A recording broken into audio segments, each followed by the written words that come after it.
இந்த ஜாதிய படங்கள பார்த்தாலே எனக்கு ரொம்ப ரொம்ப மனசு கஷ்டமாகும்.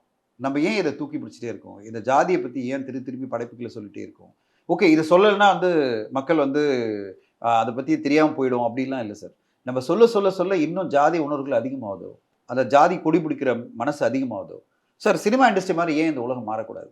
இந்த சினிமா இண்டஸ்ட்ரில நீங்களும் நானும் பேசிட்டு இருக்கோம். உங்க ஜாதி என்னன்னு தெரியாது. என் ஜாதி உங்களுக்கு தெரியாது. ஏதோ என்ன கலர வச்சோ, என் லுக் வச்சு நீங்க ஒண்ணு டிசைட் பண்ணிக்கலாம். என்ன பல பேர் அப்படிதான் சொல்லுவாங்க. சார், நீங்க இந்த ஜாதியா சார்ன்னு சொல்லுவாங்க. அது எப்படி சொல்றீங்க? நீங்க அப்படிதான் இருக்கீங்க பார்க்கறதுக்கு. அப்படிலாம் இல்ல. இப்படி இருந்தா இப்படிதான் இருக்கணும்னு அவசியம்லாம் கிடையாது. என்ன சொல்லுங்க? இப்படி ஒரு லுக்ல இருந்தாலே அவர் வந்து இப்படிதான் இருப்பாரு. யார் சொன்னா உங்களுக்கு? எல்லா ஜாதியிலும் இப்படி இருக்கலாம். என்ன சொல்றீங்க? நீங்க எதுக்கு உங்க ஜாதின்ற ஒரு கோட்பாடுக்குள்ள என்ன கொண்டு வரீங்க? எனக்கு ஜாதியே கிடையாது. என் பசங்களுக்கு சார் நான் வளர்த்ததே ஜாதிலாம் வளர்த்தேன். நான் ஜாதி சொன்னதே கிடையாது. அவங்களுக்கு ஜாதின்ற விஷயத்துக்குள்ள வந்தது கிடையாது. அவங்களுக்கு ஜாதி பத்தி தெரியாது.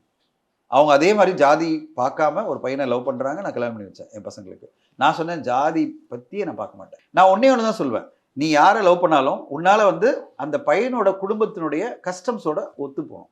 அது உன்னால பண்ண முடியுமா? கஸ்டம்ஸ் அப்படின்றது நம்மளுக்காக ஒருத்தர் மாத்திக்க மாட்டாங்க. இப்ப அவங்களுக்குன்னு ஒரு கடவுள் வேற மாரி இருக்கும். அவங்களுடைய குலதெய்வம் வேற மாரி இருக்கும். அவங்களுடைய பிராக்டிஸஸ் வேற மாரி இருக்கும். அத உன்னால ஏத்துக்க முடியும். உன்னால பிராக்டிஸ் பண்ண முடியும்னா, go ahead and love. Go ahead and marry அப்படிதான் நான் சொல்லுவேன்.